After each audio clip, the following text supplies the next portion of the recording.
آج کے ویڈیو میں ہم بات کریں گے ٹریٹی آف لوزن کے بارے میں۔ یہ ٹریٹی سائن کرنے والوں میں ایک طرف تھا اوٹومن امپائر یعنی عثمانیہ سلطنت جو آج کا ترکی ہے، اور دوسرے طرف تو کئی دیش تھے جیسے کہ Britain, France, Italy, Japan, Greece, Romania جیسے اور بھی دیش شامل ہیں۔ ٹریٹی آف لوزن کو 24 جولائی 1923 میں سائن کیا گیا تھا۔ جب ورلڈ وار ون یعنی پہلے جنگ عظیم ختم ہوئی تب عثمانیہ سلطنت کی ہار ہو گئی تھی، اور وہ جنگ کے بعد بہت کمزور ہو گئی تھی۔ یہ وہی سلطنت ہے جس نے 600 سال سے بھی زیادہ حکومت کی تھی۔ اس سلطنت نے دنیا کے 3 بر اعظم یعنی 3 کانٹیننٹ پر حکومت کی تھی، جیسا کہ یورپ، ایشیا، افریقہ۔ اس وقت کئی دیشوں پر اسلامی حکومت چلتی تھی، اور ویسٹرن کنٹریز کسی بھی قیمت پر اوٹومن امپائر یعنی عثمانیہ سلطنت کو ختم کرنا چاہتے تھے، کیونکہ وہ اس سلطنت سے خوش نہیں تھے۔ لیکن اسے ختم کرنا اتنا آسان نہیں تھا، کیونکہ اوٹومن امپائر یعنی عثمانیہ سلطنت اس وقت بہت طاقتور سلطنت تھی، اور اسے جیتنا اتنا آسان نہیں تھا۔ جس کے بعد اس سلطنت کے دشمنوں نے اندرونی چالیں چلنا شروع کر دی تھی، اور اپنے ہی جاسوسوں کو اس سلطنت میں بھیج دیا تھا، اور اس کے علاوہ اس سلطنت کے غداروں کو بھی خرید لیا کرتے تھے۔ اپنے ہی اندرونی غداروں کی وجہ سے عثمانیہ سلطنت بہت کمزور ہو گئی تھی۔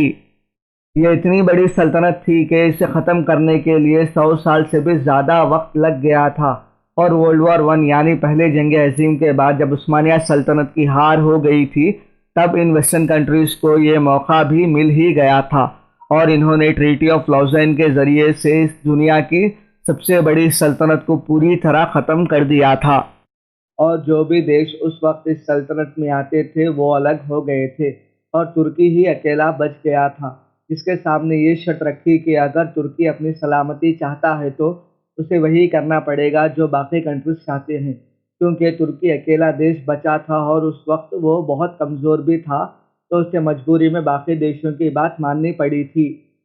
اور 1923 میں ترکی کے سامنے ٹریٹی آف لوزان کو لایا گیا تھا، اور اس میں ایسی ایسی شرطیں رکھی گئی جس سے کہ ترکی کو پوری طرح توڑ دیا گیا تھا۔ اس کے علاوہ آنے والے 100 سالوں تک ترکی کو کونے میں باندھ کے پھینک دیا گیا۔ جو سلطنت ورلڈ وار ون سے پہلے دنیا کی طاقتور سلطنت کے روپ میں جانی جاتی تھی، اب اس کے پاس کچھ بھی نہیں تھا۔ دوستوں، ٹریٹی آف لوزان میں بہت بڑی بڑی شرطیں رکھی گئی تھی۔ اگر آپ کو ایسے ویڈیوز پسند ہے تو اسے ضرور لائک کرنا، اور کمنٹ کر کے بتانا کہ آپ کون سے ٹاپکس پر ویڈیو سننا چاہیں گے، اور شیئر کرنا تاکہ نالجبل ویڈیوز زیادہ سے زیادہ لوگوں تک پہنچ سکے، اور سبسکرائب کرنا مت بھولنا، اور ساتھ میں بیل آئیکن کو بھی کلک کر دینا۔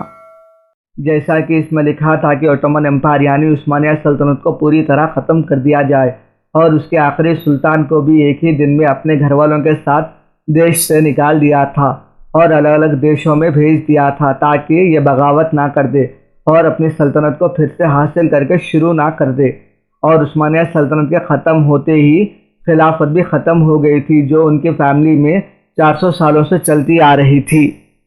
دوسری شرط یہ تھی کہ ترکی اپنے دیش سے پیٹرول 100 سال تک نہیں نکال سکتا ہے۔ اس کا یہ مطلب ہے کہ ترکی کو پیٹرول دوسرے دیشوں سے ہی خریدنا پڑے گا، کیونکہ ان سبھی دیشوں کو یہ معلوم تھا کہ ترکی میں بھی سعودی عرب، دبئی کی طرح بہت پیٹرول ہے، جس کی وجہ سے ترکی اپنی اکانومی بہت آسانی سے بڑھا سکتا ہے۔ تیسری شرط یہ بھی تھی کہ ترکی کا جو سی پورٹ ہے جو یورپ اور ایشیا کو آپس میں جوڑتا ہے، اور اس کے بیچ سے الگ الگ دیشوں کے جہاز بزنس کے طور پہ ادھر سے ادھر اور ادھر سے ادھر جایا کرتے تھے، اس میں سے جانے والے جہازوں سے ترکی اب ٹیکس نہیں لے سکتا تھا، کیونکہ یہ ترکی کا نہیں بلکہ پوری دنیا کی پراپرٹی ہے۔ اور بھی بہت ساری شرطیں رکھی گئی تھی جس کی وجہ سے ترکی اور بھی کمزور ہو جائے اور ترکی کبھی بھی سر نہ اٹھا پائے۔ لیکن دوستو، ترکی کے خلاف کیا گیا یہ لوزان ایگریمنٹ صرف 100 سالوں کے لیے ہی تھا، جو اب 2023 میں ختم ہو جائے گا، یعنی 2023 کے بعد ترکی پہلے جیسا دیش بالکل نہیں رہے گا۔ یعنی دوستو، 2023 کے بعد ترکی اپنے دیش سے پیٹرول نکال سکتا ہے، اور اپنے سی پورٹ یعنی بندرگاہ سے جانے والے جہازوں سے ٹیکس وصول کر کے اپنی اکانومی کو اور بھی مضبوط کر سکتا ہے۔ یہی بات آپ ترکی کے پریزیڈنٹ رجب طیب اردگان کی تقریر یعنی سپیچ میں بھی سن سکتے ہیں، اور انہوں نے اپنی تقریر یعنی سپیچ کے دوران یہ کہا کہ ترکی 2023 کے بعد پہلا جیسا دیش کبھی نہیں رہے گا۔ بلکہ ترکی ایک ایسا دیش بن کے باہر آئے گا جو کہ پہلے کبھی ہوا کرتا تھا، اور اس کی ہی وجہ سے کافی سارے یورپین کنٹریز، امریکہ اور فرانس جیسے جتنی بھی ترکی کے دشمن کنٹریز ہیں، ان سب کو سب سے زیادہ پریشانی ترکی کے پریزیڈنٹ رجب طیب اردگان سے ہے، کیونکہ ترکی کے پریزیڈنٹ ترکی کو اسلامک دیش بنانا چاہتے ہیں، اور رجب طیب اردگان چاہتے ہیں کہ اسلام کا نام پہلے جیسے پوری دنیا میں ہو۔